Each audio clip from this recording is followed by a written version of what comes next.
எல்லாருக்கும் வணக்கம்.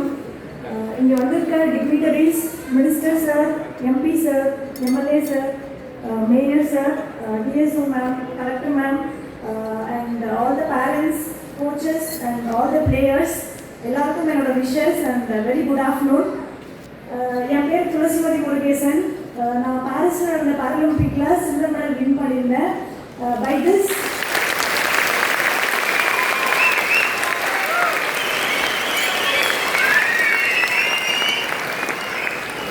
By this, I became the first Indian woman to reach finals in the Paralympics.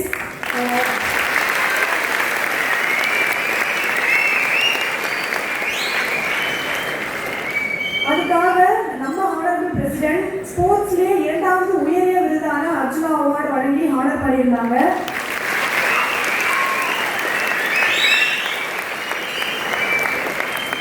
நான் இந்த பாராலிம்பிக்கு முன்னாடி 15 countries போய் 17 gold medals, 12 silver medals, அப்புறம் 8 bronze medals வின் பண்ணியிருக்கேன்.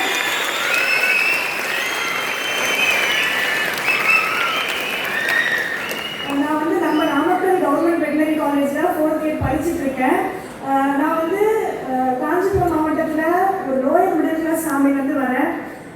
சின்ன வயசுலேருந்து 13 வருஷமாக எனக்கு வந்து பேட்மிண்டன் மாதிரி ஒரு காஸ்ட்லியான ஸ்போர்ட்ஸை சொல்லிக் கொடுத்து எவ்வளோ அவமானங்களையும் அசிங்கத்தையும் தாண்டி என்னை வந்து நம்ம நாட்டுக்காக மெடல் ஜெயிக்க வச்சு என்னை இந்த துளசிமதி முருகேசனாக நிற்க வச்சிருக்கிறது என்னோட அப்பா.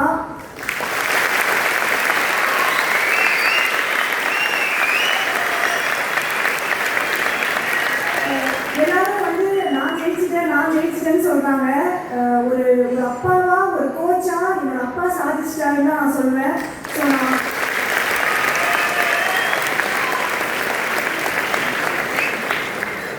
ஸோ நான் அவருக்கு நன்றி சொல்லிட்டு பேச ஆரம்பிக்க விரும்புகிறேன்.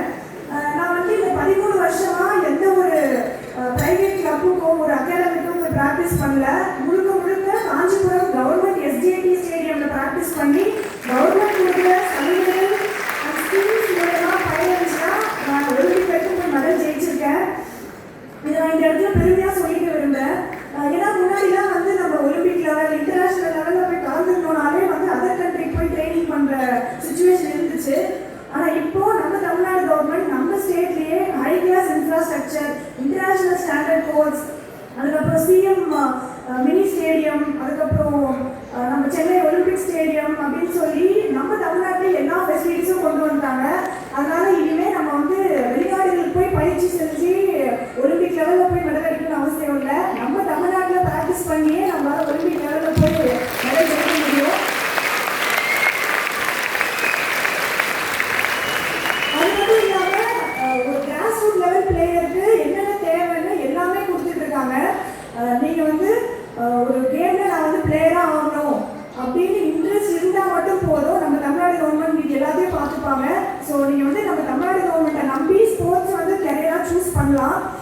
நீங்கள் வந்து நேஷனல் லெவலில் வின் பண்ணிட்டீங்களா, உங்களுக்கு வந்து சாம்பியன் டெவலப்மெண்ட் ஸ்கீம் இருக்குது, சாம்பியன்ஸ் ஃபவுண்டேஷன் இருக்குது. இன்டர்நேஷனல் லெவலில் மெடல் வின் பண்ணிட்டீங்களா, எம்ஐஎம்எஸ் ஸ்கீம் இருக்குது, எலைட் ஸ்கீம் இருக்குது. ஸோ இந்த ஸ்கீம்லாம் உங்களை மந்த்லி உங்களை வந்து கவனிச்சு உங்களுக்கு தேவையான நியூட்ரிஷன், எக்யூப்மெண்ட்ஸ், அதுக்கப்புறம் உங்களுக்கு தேவையான சப்ளிமெண்ட்ஸ் எல்லாமே கொடுத்துட்ருக்காங்க. சரி, நீங்கள் வந்து ஜெயிச்சு முடிச்சிட்டீங்க, கையில் வந்து ஒரு டிகிரியும் வாங்கிட்டீங்க அப்படின்னா 3% இடஒதுக்கீட்டின் கீழே உங்களுக்கு வேலை வாய்ப்பும் கொடுத்துட்ருக்காங்க.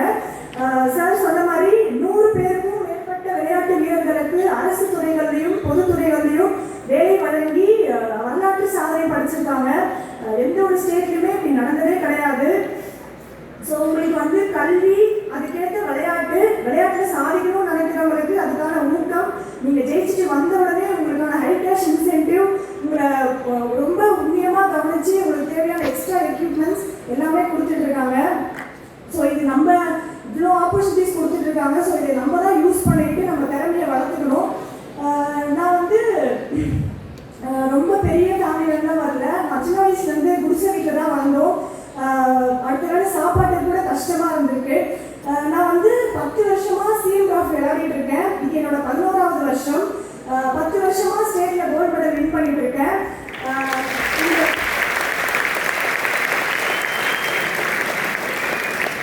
இந்த சிஎம் ட்ராஃபியோட கேஷ் ப்ரைஸ் தான் எங்களோட லைஃப்பை வந்து அடுத்த கட்டத்துக்கே கொண்டு போயிருக்கு. நான் இங்கே ஒரு விஷயத்தை பதிவு பண்ணிக்க விரும்புகிறேன். என்னன்னா முன்னாடிலாம் சிஎம் டிராஃபிக்கு மாற்றுத்திறனாளிகள் ஜெயிச்சா 5,000 தான் கேஷ் ப்ரைஸ் இருக்கும். இதே நார்மல் பிளேயர்ஸ்க்கு வந்து 1 lakh இருக்கும். அந்த ஒரு ஏற்றத்தாழ்வு எப்பவுமே இருந்துகிட்டே இருக்கும். நம்ம மாண்புமிகு முதலமைச்சர் திரு மு க ஸ்டாலின் ஐயா அவர்கள் தலைமையில் நம்ம உதயநிதி சார் ஸ்போர்ட்ஸ் மினிஸ்டர் ஆனதுக்கப்புறம் தான் மாற்றுத்திறனாளிகளும் சமம் அப்படின்னு சொல்லி எங்களுக்குமே ஏபிள் பாடி அத்லெட்ஸ்க்கு ஈக்குவலாக அதே 1 lakh கேஷ் ப்ரைஸ் கொடுத்து அதே பண்ணுறாங்க. நீங்களும் பிளேயர்ஸ் தான், நீங்களும் கவனிக்கப்பட வேண்டியவர்கள் தான் அப்படின்னு சொல்லி எங்களுக்கும் நார்மல் ஈக்குவலாக ஹை கேஷ் இன்சென்டிவ்லாம் கொடுத்து எங்களை வந்து கௌரவிக்கிறாங்க. ஸோ இது வந்து எல்லா சார்பாகவும் எல்லா மாற்றுத்திறனாளிகள் சார்பாகவும் நான் வந்து நம்ம தமிழ்நாடு கவர்மெண்ட்டுக்கு மிகப்பெரிய நன்றியை தெரிவிச்சுக்கிறேன். நீ படித்த படிப்பு சோறு போடனாலும் நீ விளையாட்டு சோறு போடணும் எங்கள் அப்பா அடிக்கடி சொல்லிட்டே இருப்பாங்க. அதே மாதிரி நான் வாங்கின மார்க்னால எனக்கு இந்த வெட்டனரி காலேஜில் சீட் கிடைக்கல.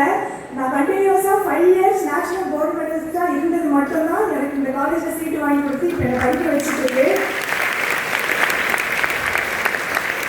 அதனால உங்களில் ஒருத்தராக நான் இருந்தேன். இப்போ இந்த இடத்துல நின்று பேசிகிட்டு இருக்கேன். இதே இடத்துல எவ்வளவோ நேஷனல் சாம்பியன்ஸ், வேர்ல்ட் சாம்பியன், அதுக்கப்புறம் Asian games champion, Asian champion எல்லாருமே இருக்கீங்க. ஸோ லைஃப்பில் எவ்வளோ கஷ்டம் வந்தாலும் எவ்வளோ ஸ்ட்ரகிள்ஸ் வந்தாலும் குவிட் பண்ணாமல் உங்கள் டீம்ஸை நோக்கி ஹார்ட் ஒர்க் பண்ணிகிட்டே இருங்க. கண்டிப்பாக ஒரு நாள் உங்கள் கோலை ரீச் பண்ணிடுவீங்க. ஸோ உங்கள் எல்லாருமே இங்கே ஒரு நாள் வந்து உங்கள் ஜேர்னியை ஷேர் பண்ணிட்டேன்னு நம்புகிறேன்.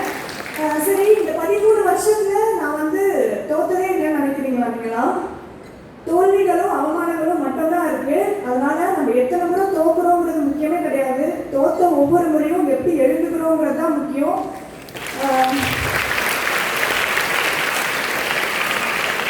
எங்கள் அப்பா சின்ன வயசுல வந்து அடிக்கடி ஒரு விஷயம் சொல்லுவாங்க, நம்ம லைஃப்பில் எவ்வளோ பெரிய உயரத்துக்கு போனாலும் நம்ம எங்கேருந்து வந்தோன்றதை மறந்துடக்கூடாது.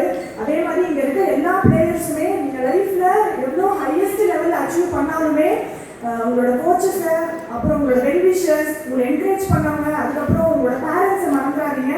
அதே மாதிரி உங்களை இந்த இடத்துக்கு வரவிடாமல் பண்ணவங்களே மறந்துடாதீங்க. நான் கண்டிப்பாக அவங்களுக்கும் நன்றி செலுத்துகிறேன். அதை எப்படி நீங்கள் தடுத்துருவீங்க? நான் சாதிச்சு காட்டுறேன்னு சொல்லி எனக்கு ஒரு விதத்தில் அவங்களும் மோட்டிவேஷனாக இருந்திருக்காங்க. எங்கேயோ காஞ்சிபுரத்தில் ஒரு குடிசை வீட்டில் ஒரு தினக்கூலிக்கு பிறந்த ஒரு பொண்ணு, அதுவும் ஒரு மாற்றுத்திறனாளி பொண்ணால் சாதிக்க முடியும் அப்படின்னா கண்டிப்பாக அவங்க எல்லாராலையும் சாதிக்க முடியும். எல்லாரும் சொல்லுவாங்கல்ல, டூ ஆர் டை. அது டூ ஆர் டை கிடையாது, it's do it before you tie.